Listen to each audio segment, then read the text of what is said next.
The leasing market in Adelaide is made up of three segments. Core is the high-rise inner city, Frame is the city surrounds, and Fringe is outside the parklands, including Greenhill and Fullerton roads. In the core segment, the vacancy rate is 7.2%, which has been relatively stable over the last 6 months. Properties in each of these segments are graded as A, B, C and D.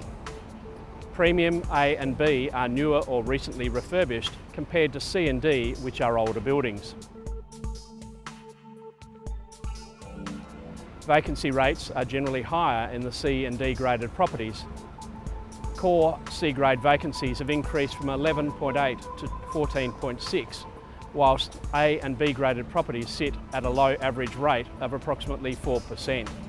This is a healthy result and largely due to the flight to quality, a natural progression that is expected to continue as people move from older buildings into newly constructed or refurbished buildings. The Frame district includes Hindmarsh Square and the southern end of King William Street, including the southern side of Victoria Square. The Frame has held the unenviable reputation of having the highest vacancy rate in each of the Adelaide sectors, and this remains unchanged at 9.6%. Like the core precinct, C-grade vacancy rates have increased, in this case from 6.9 to 10.8%, but the pleasing change is in the A and B grade sectors. Both of these have had a fall in vacancy rates, whilst new stock was simultaneously added to the market.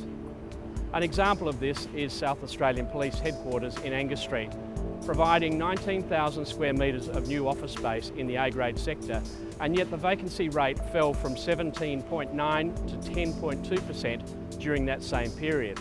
This is a phenomenal result. The Frame has been the market of greatest activity over the last 3 years.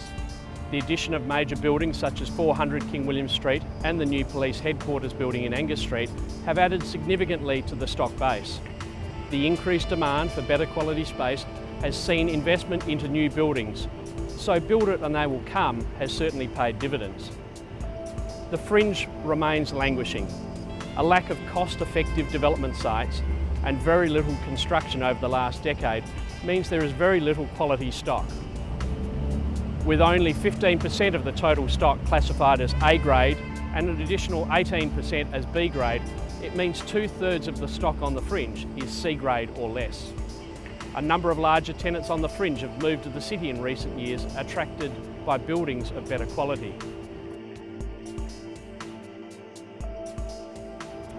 Generally speaking, we don't anticipate any dramatic shifts in vacancy rates across the board.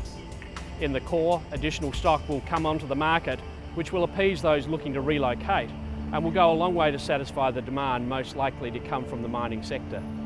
The Frame should see a gradual improvement, with the overall vacancy rate of 9.6% reducing to the long-term average of around 7%. The Fringe district eagerly awaits the 30-year strategic plan review, and with the increase in height limits expected to 6 stories, it may provide the catalyst this district needs to kick it off.